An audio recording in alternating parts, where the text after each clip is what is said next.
آج ہر بندہ اس دوڑ میں ہے، پھر کیا ہے، پھر کیا، اور کیا ہے، واٹ نیکسٹ، اور کیا اب آگے آنا ہے۔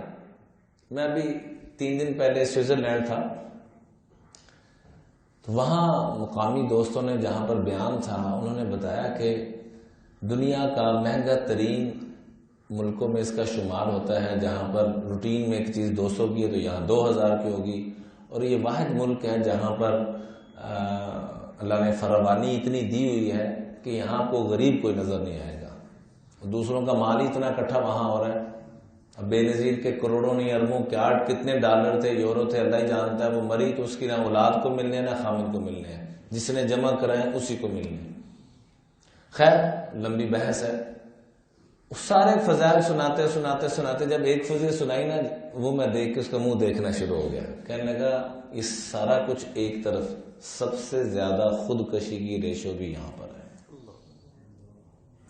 وٹ نیکسٹ کے چکروں میں نا کہ اگے کی کرنا ہونا، ایتھے پہنچنا ہے، اچھا ہوں ایتھے پہنچنا ہے، سارے اپنے دلی تمنا ہر ایک پوری کر لی۔ اچھا جی اگے کی ہے گئے، اگے ککھ بھی نہیں، اگے خالی خالی ہے گئے۔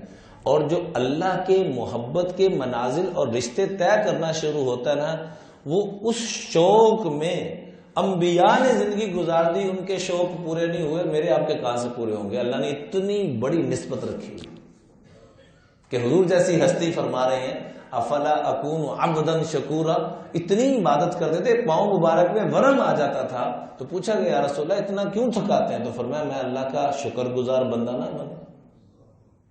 جو اللہ کی تلاش میں نکل پڑے گا اس کو اتنے دروازے رحمتوں کے، راحتوں کے، برکتوں کے کھلتے چلے جائیں گے کہ انہی راحتوں میں اس کی تمنا ہوگی کہ کب موت آئے اور میں اللہ کے پاس پہنچوں۔ اب تو موت کا نام لیتے ہیں ہم گھبرا جاتے ہیں، کیوں؟ وجہ کیا ہے کہ تیاری کوئی نہیں ہے۔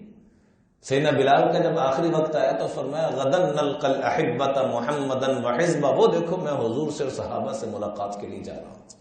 تو عید کا موقع ہے کہ دید کا موقع ہے، یہ عید کا موقع ہے اور دید کا موقع ہے کہ حضور کا دیدار ہوگا، یہی تو ہماری عید ہے، صحابہ سے ملاقات ہوگی، یہی تو ہماری عید ہے۔